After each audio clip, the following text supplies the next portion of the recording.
here. imagine what this one's about. No, it's about you, but in an interesting way. And this is from Jason.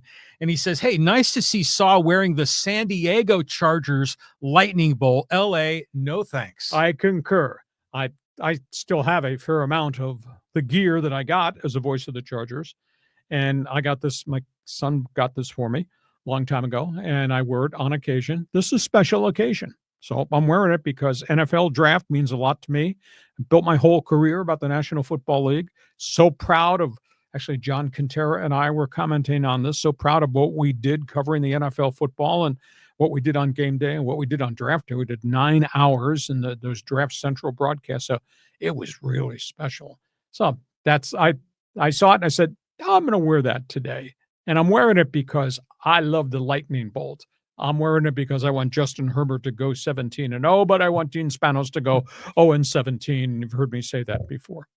No, the argument, though, is that the San Diego Charger logo or the LA Charger logo? No, this was the San Diego Charger logo. I got this while the Chargers were still here. Yes. Okay. So I think there's going to be some people in the chat are going to be happy to hear that confirmation. And by the way, the guy going into the Pro Football Hall of Fame, Antonio Gates. Oh, yeah. That is San Diego Charger tight end, Antonio Gates. It's got nothing to do with Los Angeles. Nothing. Nice. Okay, we get a little bit of something here in San Diego for us to cheer for. Okay, and let's go here to Chris, and we'll get his comment. He goes, "Sure, the Kings have scoring depth and an anchor between the pipes, but their secret weapon so far this series has been the group of Korean ladies from the senior center with the harmonicas. Yeah, gloriously playing the national anthem on their harmonicas. The Oilers were not prepared to deal with that. Well, the Oilers don't look like they're prepared at all. You know, I want to know where the second, third, and fourth lines of the Oilers are. It just can't be Connor McDavid and Leon Draisaitl every shift. Hyman has not had the goal-scoring season he had this year. Evander Kane was hurt, but his productivity has dropped off. Edmonton defensively looks poor, and they're not moving people out from in front of Skinner. And Skinner's fighting the puck, and Skinner's not doing well in traffic. I'll tell you, Edmonton, Kurt Knobloch he's got a big problem on his hands as to what he's going to do going into Game 3, because it doesn't look like Skinner can stop the puck right now, and he's not playing with any confidence. And I've never seen a goaltender go down as often as Skinner went down last night and leave the net open, and the net was open a lot. And the Kings just checked the crap out of him and kept coming up with pucks. And who's scoring goals? I mean, yeah, Kempe and Kopitar have scored goals. Byfield scoring goals. And the third and fourth line guys are scoring goals. And the guy that picked up at the trade deadline, Kuzmenko, that nobody wanted, is scoring goals. I mean, Kings right now are a really, really deep hockey team. So very dangerous. Chris, thank you for the input. Yeah, there's a lot of Kings comments here. Let's go here to Callan. Afternoon, gents. Saw, which team in your mind is in big trouble so far in their series? Colorado or Edmonton? Feels like Edmonton is finally out of gas. Like you said, payback. Oh, receipts. They had receipts. They scored 11 goals on Skinner in 2 games. He didn't, and Skinner got yanked. He just looked totally emotionally beaten down. Colorado has had injury problems. I'll tell you the coolest thing, though, we saw last night. Gabriel Landeskog from Sweden, who's a Colorado captain, is a fine player. He suffered a really bad knee injury 3 years ago, John. And he had creative meniscus transplant surgery. Had hardly ever been tried before in a citizen, much less an athlete. And he spent 3 years rehabbing from this cartilage transplant procedure. And he kept having setbacks. He stayed at it. And he finally got cleared. He played in a couple of American Hockey League games on his final rehab session 2 weeks ago. Well, the Colorado Eagles, their top farm club, and they put him on the ice last night. His first game was his first game in 3 years. Has not played in an NHL game since 2022. They gave him a 4-minute standing ovation. They would not let the game start. The fans in Denver were just at the Bell Arena were just amazing. So he's a tremendous person. And you talk about the fortitude of rehabbing from an injury. He spent 3 years in rehab with setback and making progress and setback, and didn't even know if he'd ever be able to play and skate again. And now he's back taking shifts with the Avalanche. Does Colorado have enough? That's a question. They've had injuries. They got to keep their guys healthy. But, and you know, at the end of the day, Dallas is really damn good. And even though Dallas has got injury problems again, but Dallas is good. So this guy was out for 3 years, and he comes back and for a playoff game. Yep. I mean, so talk about being thrown right into the fire. Well, but he had done every progression you could do in terms of rehab, and the last progression was he practiced with him for about 3 weeks, and then they sent him to the American League, which was finishing up a schedule with the Colorado Eagles, and he played 2 games of full shifts, and he had no negative reaction. That's the thing, is you skate hard. How do you feel the next 2 days? Does it flare on you? Does it get swollen? Whatever. Didn't have any of that. So they introduced him last night, and that building, the roof on that building got blown up. They wouldn't let him drop the opening puck. The fans are that's cool. It's really cool. Okay, let's go here to Showtime. We're going to talk some Dodgers. He goes, hey, I'm very concerned about Snell and Trinan. Hopefully they aren't out for the year. Well, Trinan's got a strained forearm. He's had this before. I don't know if that's overuse, but I'd like an answer on the Snell situation. My observation is very honest from the heart. What are you doing in the offseason to prepare for workload? You keep having these problems in the first half of virtually every season. Tampa Bay, San Francisco, and now on your $182 million contract with the Dodgers. I think that's a fair, critical question that I would ask Dave Roberts sitting in the dugout, and I'd want an answer. Yeah, and we deserve an answer, I think. I mean, especially given that he just signed that big contract. Yep. I mean, so it doesn't make any sense, but both of those pitchers are very special when they're on. Oh, yeah. I mean, they're just unhittable. So, yeah. Now, they got pitchers coming. Ohtani will probably be the first one sometime in May. And again, Ohtani is going through a first full throw everything in the repertoire workout Saturday in the Dodger bullpen. And Kershaw has had one good start, Oak City, second start now Tulsa. Gonsolin looks like he might be up within 2 weeks if there's no further setback for him. He's had a couple of 3 good starts at AAA. And, I mean, he's dominated at AAA. So there's obviously the cavalry is coming, and they need it. Dodgers just are not playing very well. You know, the other rumor is the Dodgers are talking to the White Sox about this Luis Robert trade. And, you know, they got half the batting order isn't producing at all. Yeah, isn't it interesting, too, how the Padres and Dodgers are similar in a way, where the bottom half of the batting order is unproductive, and there are injuries in both pitching staffs, but the Dodgers have so much more depth. I mean, The depth is insane with the LA Dodgers. You know, I mean, the Padres lose 1 or 2 pitchers, they're toast. The Dodgers have got, a whole bunch of guys waiting in the wings. Well, a whole bunch of those guys who are coming off surgeries. You know, Dustin May had 2 really dominant starts and then got killed in his last start. But no physical problem, but he wasn't getting the ball over the plate, and he got racked for 5 runs in the first inning. I think he gave up 7 runs in his last start. But long season, we'll just see where it goes. Somebody will make a deal. If the Dodgers make this Luis Robert trade, they'll be taking on more payroll, but money's no problem in LA. I don't think the Padres can do anything from an acquisition standpoint. Well, we thought during the offseason, the Padres are going to have to pare the payroll back. And remember when they signed Pivetta, we're like, whoa. But that was the way that was structured. That's, in essence, it's a 2-year, $20 million deal. He gets $1.5 million this year. He gets $19 million next season. Right. So, and then by that time, Hosmer's contract's off the books, right? Some other guys might be off the books, but we'll worry about that next year. Right, we move on. Okay, let's go here to Joe. This is an interesting one. Hey, thoughts on the Vikings' possible picks? Joe, they don't have many. They only have 4 picks by virtue of past trades that they've made. Now, there's rumors there might be some other transactions out there. But, Minnesota, I still think they need defensive help. And in all honesty, Minnesota's got to find a veteran quarterback because they don't have anybody on the roster. I mean, now Kirk Cousins is still out there, and that's going to be a post-draft transaction if he gets moved. And there are people of the opinion that it might be going to Minnesota, but the Vikings want Atlanta to pick up half the salary, and Atlanta says no. But it's $37 million total, and to ask Atlanta to pick up half of that. So what's Minnesota going to give up? I'm not giving up a first or second round pick for 37-year-old Kirk Cousins.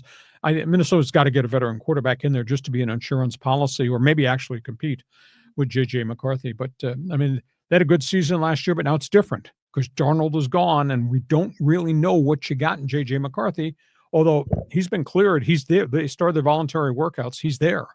and he's been physically cleared to do everything in the OTAs he needs to do. We'll see. Isn't it interesting how McCarthy is it's a little bit of a mystery here, when he was playing at Michigan, at least I thought of him as good, but not great. I knew he'd get drafted. He was solid, Yeah. but he was surrounded by greatness. Yeah, exactly. And so then you're thinking, oh, he'll go like second or third round or something. And then suddenly he's in the first round and he's rising in the first round. And Minnesota gets him. And then he was like lighting it on fire in the preseason before he injured himself. Yeah.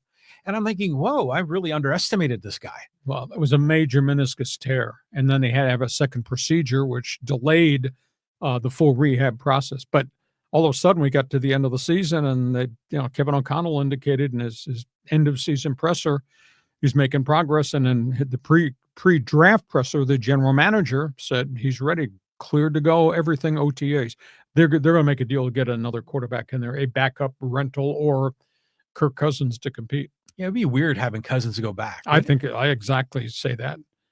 Kirk Cousins, he does everything, including cashing big checks at the bank and putting big passing yard stats up there, but he sure doesn't win a hell of a lot of must-win games. Okay, thanks, Joe.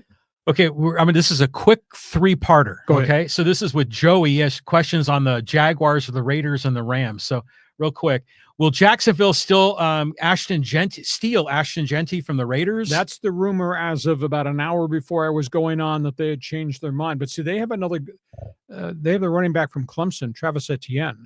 Now, he's had injuries early in his career, had a phenomenal breakout season. He got hurt again last year. He's got a big cap figure. I still think they need defense.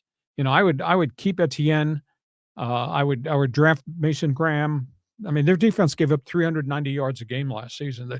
So the Michigan man at defensive tackle, I think, is more of a critical need. And, there will be running backs in the second round and even third round. You can go find other backs.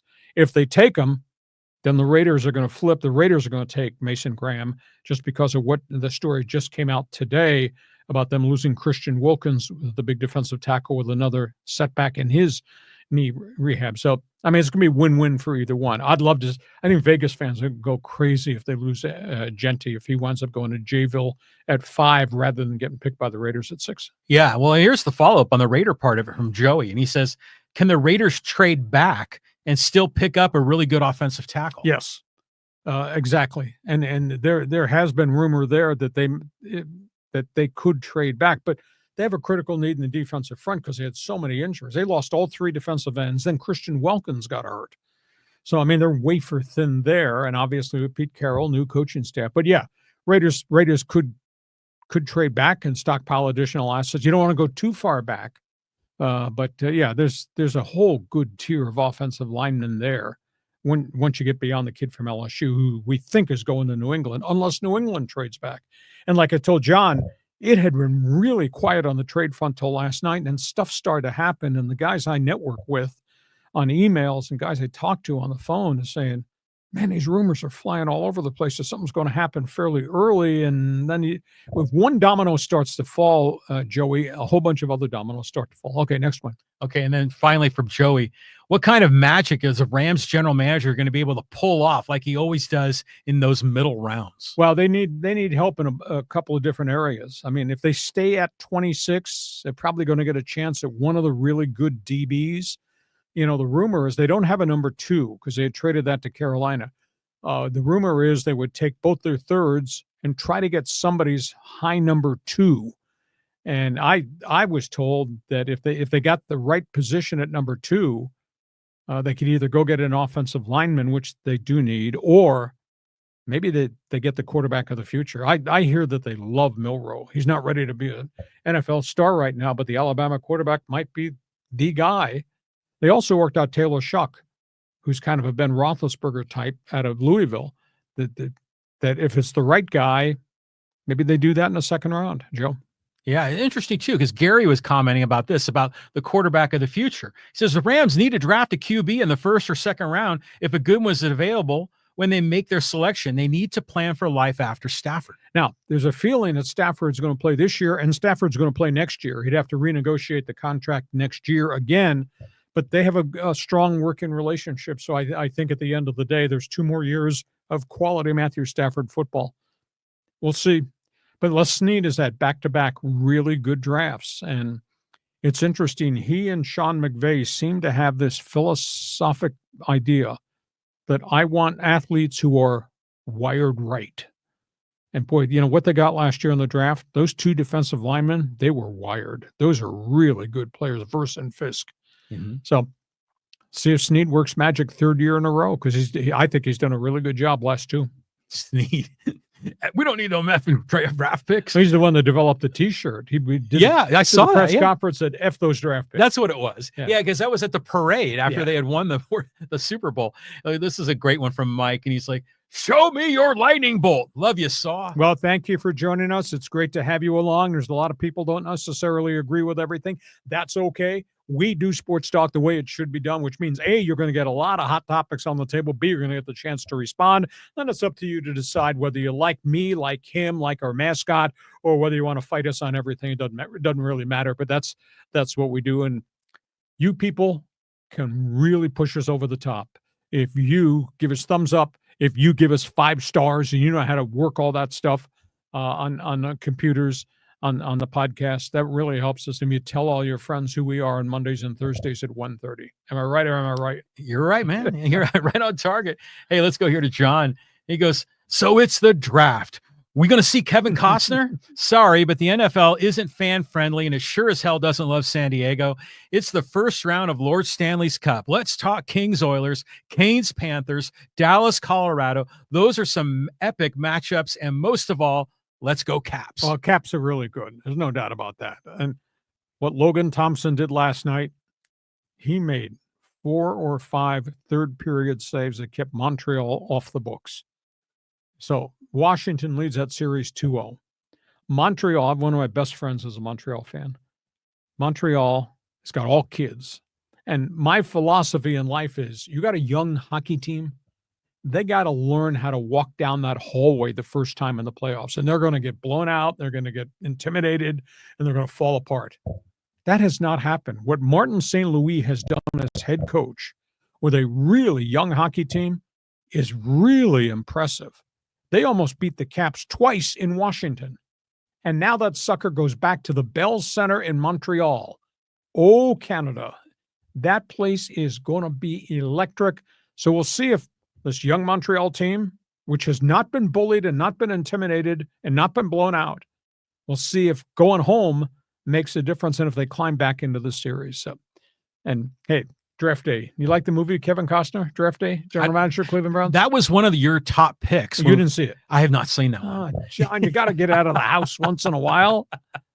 I have not seen that one. I swear to you, people, this man, I inherited this man when he came up with the idea for the podcast, and John and I become pretty good friends, and we talk and text a lot and talk a lot of junk. And John subscribes to everything. You should see his man cave. You should see his big screen TV. It's bigger than my freaking house. John doesn't see a lot of these movies. So I drew up a list. I emailed it to him. And I said, John, in your spare time, there's about 20 movies I want you to see. He hasn't seen any of them yet. Well, I remember it was Concussion is definitely, I need to see that one. The Pittsburgh Steelers movie. And Draft Day with Kevin Costner about the Cleveland Browns. Slap Shot, which I've seen in pieces, but I've never seen the whole thing. 8 Men Out about the Black Sox scandal. John, you got to get out of the house. I've missed that one too. There's too many good movies. Well, you got time. Oh yeah, right. We're gonna hanging out with you. We spend a lot of time working on this stuff together. Yeah, I will say this. The boards that we put up with the logos and all the graphics and the stuff, John creates all that. I send him the data, and I say, you and our mascot Sniffer, the barking beagle, said, you guys create. And John does graphically. He does an unfreaking believable job in terms of the graphics that we display, and that takes hours and time. Oh, sorry. You just need to start watching some of these movies, pal. I know. Well, I have the ball game on, and I'm kind of monkeying around with the graphics. All right. John Hopkins, thanks for being with us. We'll see if Montreal can make this a series against your Washington Caps. Go ahead. Okay, here's a Belichick sighting from Carlos. He goes, Hacksaw, what do you think of Belichick and his trophy girlfriend at the Hurricane game? Oh, it's just amazing. I mean, this storyline with a 72-year-old Belichick and a 24-year-old lady is amazing. And she's the CEO of his, quote, media company. And at spring football workouts in Chapel Hill, she's marching up and down the sidelines in a long coat with these big white boots and hot pants. Right on. I'm sure Bill's having a good time. I would have never, ever imagined that was possible with Bill Belichick. But, John, I guess there's hope for you and me. But it's just Belichick sometimes like a grumpy old man, and it's just weird to see him with like a really energetic young woman, It's just like, I get it. He's like a celebrity and there's opportunity for her, but they're just like something doesn't jive. Yeah, they're like opposite people. Like they would never belong together in any other situation. Hope there was a prenup there. Well, they're not married, are they? Not that I know of yet. Well, yeah. But, good on Bill. Good on Bill Belichick. You got to give him a hand. Okay. Oh. All right, let's go here. We got some social media guys that want to get in on this. Go ahead. Okay. And this I thought was interesting. And it's here. It's talking about San Diego State. And this is from William. And he says, Sean Lewis was a bad hire. He's setting back the program in less than 2 years, and his recruiting is horrid. Well, they continue to lose players. And you can say, well, that's happening in a lot of other places. It is. I concur with you. But, I was so disappointed. Spring football, you're hitting a reset button on your program. You do have a following. Spring football, that's why you hold a red and black scrimmage. You display the new quarterbacks, all the ones you brought in, the freshmen and the 2 D1 transfers. You display what you're doing with your offense, and you've added more skilled people there. And instead, to run this frat house beer Olympic competition makes no sense at all. And, we presented the facts that their season tickets, at one point, when they opened Snapdragon, they sold 15,984 season tickets. It is now down to 5,900. They've lost over 10,000 season tickets in 2 years.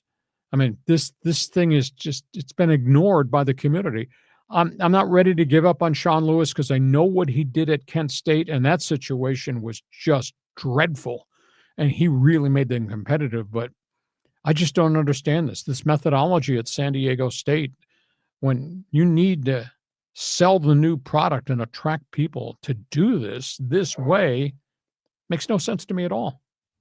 Well, there's been a convergence of a lot of weird things that have happened. This whole NIL transfer portal, I mean, these coaches have got to be like herding cats to try to keep their roster intact. I saw the Aztecs, they just had 2 or 3 guys just announce they're going to the portal.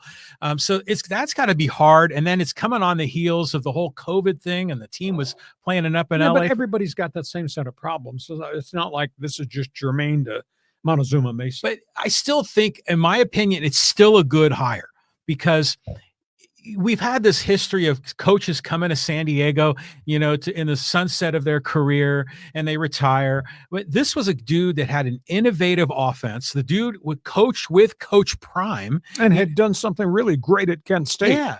So he to me, I saw him coming here thinking, okay, this is an innovator. This is a guy that's going to light up the offense for San Diego, make the product really exciting, and give San Diego State an edge in recruiting, because he was going to run this really high-powered, lightning-fast offense. It didn't happen in year 1. Surely hasn't happened now in year 2. And then they didn't hold the red and black scrimmage. And, there's San Diego State's Alumni Association. I know those people. They'll tell you there's 150, 175,000 alums live in our community. I don't see any of them supporting the team. I don't see any students supporting the team. That's really bothersome. It's weird. Yeah. Some universities would die to have a football program there, and then the Aztecs have one and they don't get support, but San Diego fans are fair weather fans. If they start winning, they'll show up. I've asked the question. I do mini polls on social media on my X account. Why don't you support the team? And the bulk of the people are of the opinion, your schedule sucks. I can't identify with the Mountain West Conference.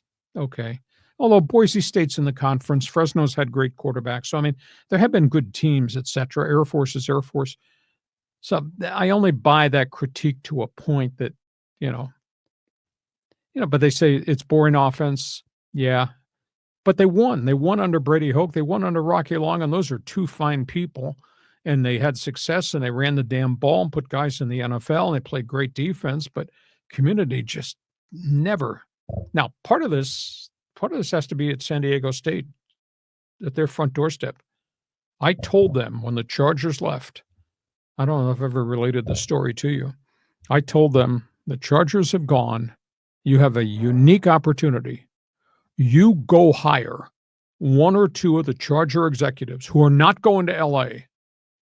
You go hire them, the guys that sold corporate advertising commitments, and you bring them in here and you go get their expertise and experience, and you go get the corporate sponsors that have been left behind by Spanos, yanking the team out of here. They didn't do it. Didn't hire any of them. And where'd those people go? Padre baseball. Now the Padres own the market. They own the market corporately. They own the market from an aesthetic standpoint. They own the market economically in terms of the advertising dollar, and San Diego State has nothing. So that part of this is on the athletic department and the leadership at San Diego State, where I think you could have grasped the deposed Charger fans. And at that point, Brady Hoke and Rocky Long had done a really good job, and they're putting guys in the NFL on a year-by-year basis. Hacksaw doing his "I told you so," But, they did a little bit of that. It was like one city, one team, and they had a thing going for a while to try to, make this the focal point. But then the COVID thing happened, and they had no stadium. Right. And so it just been this weird series of bad luck. And then there was a guy who was like the VP of marketing for the Chargers, like Bill Johnson, I think his name was. He was a PR director. PR. And I think he went to work for the Padres. He's one of the guys that went there. And so I don't know, also, I mean, they're losing fans to, the Wave and now at San Diego FC. Yep. And it's a competitive market. A Division I program. Its last two home games, they had 10,000 fans. But where are the alumni? I mean, you go to any football stadium in America, like in any of the big conferences, alumni flood the place. Exactly. Not here. Okay, enough with that. San Diego State. That's where they are, and I blame them more than I blame anybody else. Okay, we move on. Okay, let's go here. We'll get a retired 16 pilot in and talk about the Padres and Mike Schill. But he says, here's one thing no one will ever talk about, and that's the Padres catchers. They don't hit well, but they call a good game, and they know the game of baseball. If you've never played the game, then you don't understand the importance of the catcher. Oh, I concur with you wholeheartedly. Defensively, they're much better now than they've been in a while. Now they've kind of set aside Luis Campusano because he had such defensive flaws and his metrics were rated terrible. Can you live with Maldonado and Diaz hitting under 200? Well, if they continue to make a lot of defensive plays, maybe you can, but you'd sure like to have a little bit more offense. Campusano's hitting the hell out of the ball at AAA El Paso.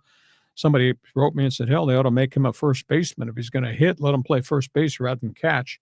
But so right now, I mean, they've made their choice, and these guys are really good defensively, but historically, neither Elias Diaz nor Martin Maldonado, dudes don't hit over 200.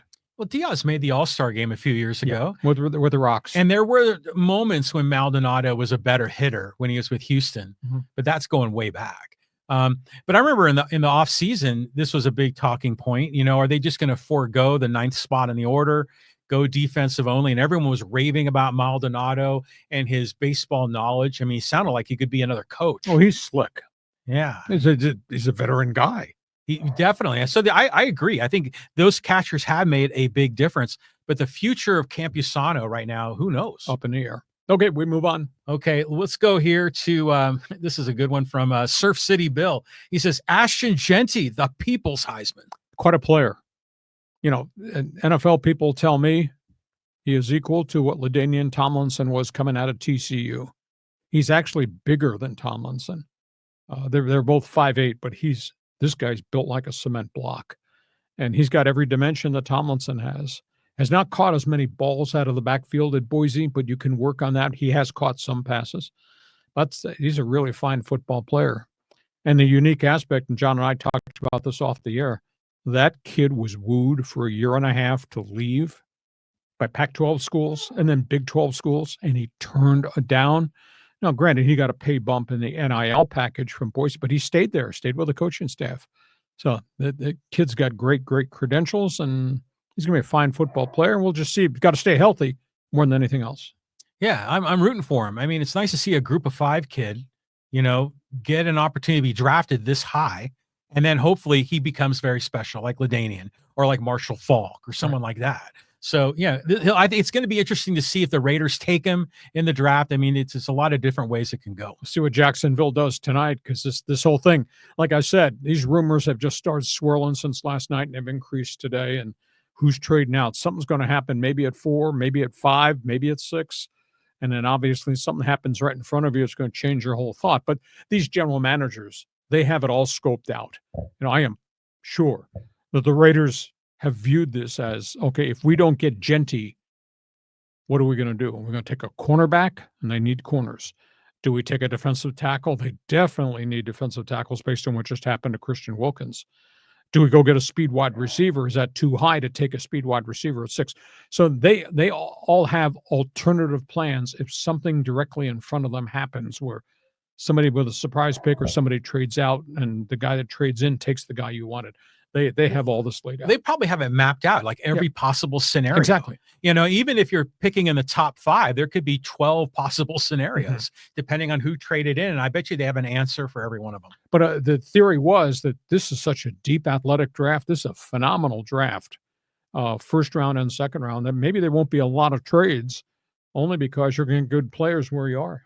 And for you to trade up, you have to overpay the price to trade up.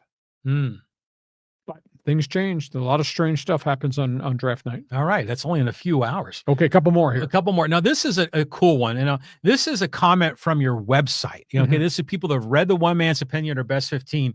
And this is talking about the demise of the newspapers that you wrote about a few weeks back. And Chris says, hey, the tragic loss of newspapers has been in sports. There is no more required reading from people like TJ Simers, Jim Murray, Red Smith. Worse is, you can see how artificial intelligence is starting to infect the industry. Okay, somebody, you're smarter than I am. Explain how A1 is infecting the industry. What's it doing? No, A1.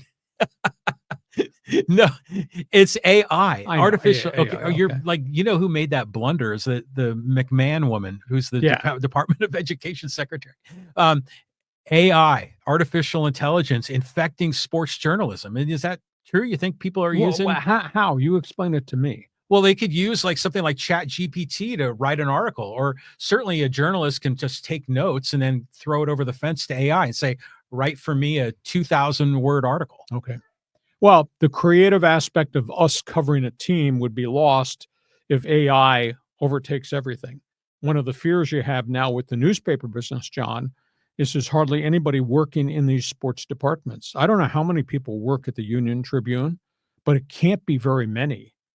Their lead columnist, Nick Canepa, is semi-retired. He only writes one time a week. They use a lot of former UT guys kind of on a freelance basis. John Maffey does a phenomenal job in high school, and Steve Brand is his assistant. Steve is a former guy, but they're still boots on the ground in the community. They just lost Bryce Miller, their lead columnist, who passed away in a fight with cancer. They've taken Tom Kraslovic, who was doing a lot of wide variety of things, and they kind of made Kraslovic like their lead columnist, but he's writing more soccer than he is anything else, and I'm not sure that's the correct way to fill your front page of your newspaper with volumes and volumes of soccer columns. But and obviously they've got Kevin Acey, who writes an absolute ton with the Padres, and Jeff Sanders, who is also a Padre beat writer and minor league guy. He writes a ton, but they don't have a lot of guys working there, whereas once upon a time there used to be an awful lot. So yeah, the danger. Ziegler. Well, I'm sorry, Ziegler. Ziegler's phenomenal in terms of what he does with the Olympics, and obviously what does San Diego State, and Kirk Kinney does Aztec football, etc. So I mean, those guys do a really good job, but there's just not a lot of guys that are working there. Whereas once upon a time, if I were king and I was running a sports department, I want my Padre beat guys, but I want a national baseball columnist, and I want somebody who's going to be a national NFL columnist. And I want somebody who's going to have knowledge to write stuff about the NBA and the NHL. I'm not going to cut and paste everything from the wire service, because I want locally originated stuff. There should be a Mountain West Conference or a college football notebook every week, locally produced, not something they inherit from somewhere else. They don't. There's stuff they don't cover. They don't cover the San Diego Gulls at all. In the last home hockey game, the Gulls drew 12,200. They don't cover. They've never written a feature story this year on the Gulls. Hardly covered the San Diego Sockers, 17-time national champion. It's a manpower thing. It's a dollar thing. I don't think they're doing as good a job as they could do. But it's just not here. LA Times is a shred of what the LA Times used to be too. So it's just gone through different times. I don't know. I would hope, Chris, people would read my website every day because I spend a lot of time writing this. And I don't do it just because I need practice typing on my laptop. I write an absolute volume of stuff. I would hope, or we get a lot of readership and people. John and I have this conversation. I would hope people would appreciate the volume of information that I research and produce on a basis. I'm kind of like your daily newspaper without working for a daily newspaper. No, I mean, seriously, you do an amazing job. I mean, because you're doing 5 columns a week. You're doing the best 15 5 times a week. That's like multiple pages of a sports section. Yeah, I think so. And you're writing it. But, I think Chris is right here. Because, people would talk about that back in the day. Did you read so-and-so's column? Oh, my God, this guy was on fire and everything else. Those kind of people don't exist. I mean, Kevin Acee is a good writer. So is Mark Ziegler.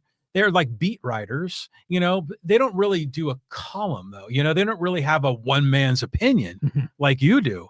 But, local journalism, there's nothing left of it. And it's not just in sports departments and all the news departments, because I think the financial model has changed so radically that they don't have enough revenue to support the kind of staff that you would want if you were king. Or used to be.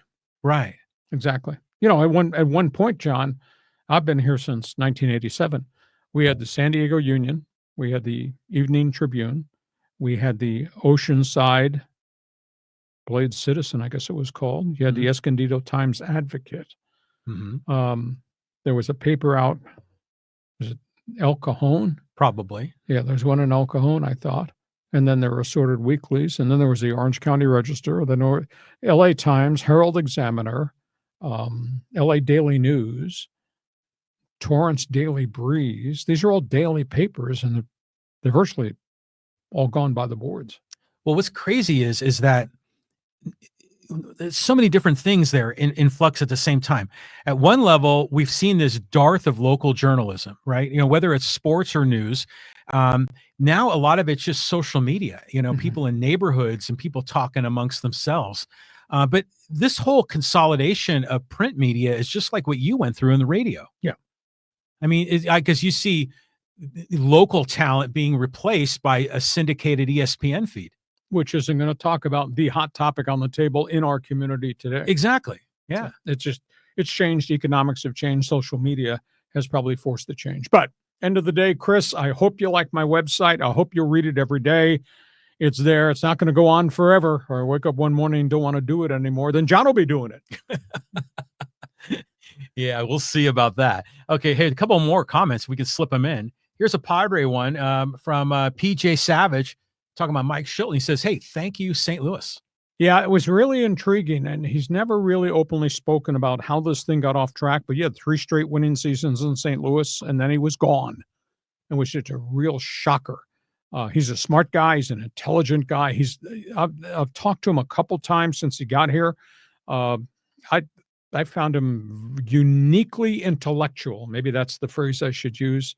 And I've dealt with a lot of unique, different guys here who've been the manager of the Padres, but he appeals to the players and he hits the right buttons, and they've given him a lot of talent. AJ Preller has, and right now all things seem to be working good. But I was shocked that he was let go in St. Louis after 3 straight winning seasons, and the Cardinals haven't done anything since that point in time.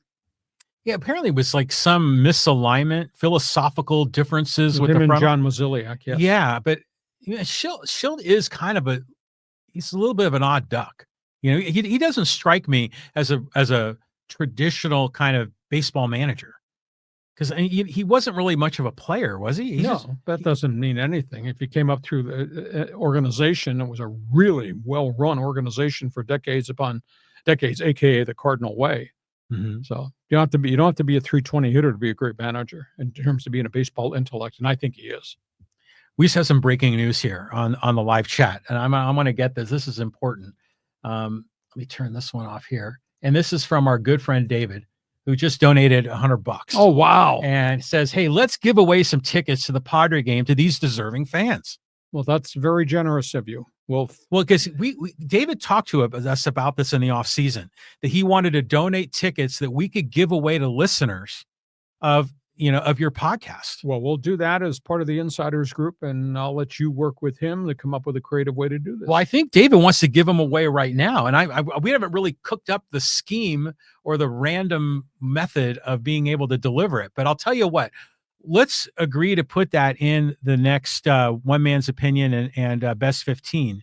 We'll include some commentary in there. That way, only you have to be in Hacksaw's insiders group to be part of the mix.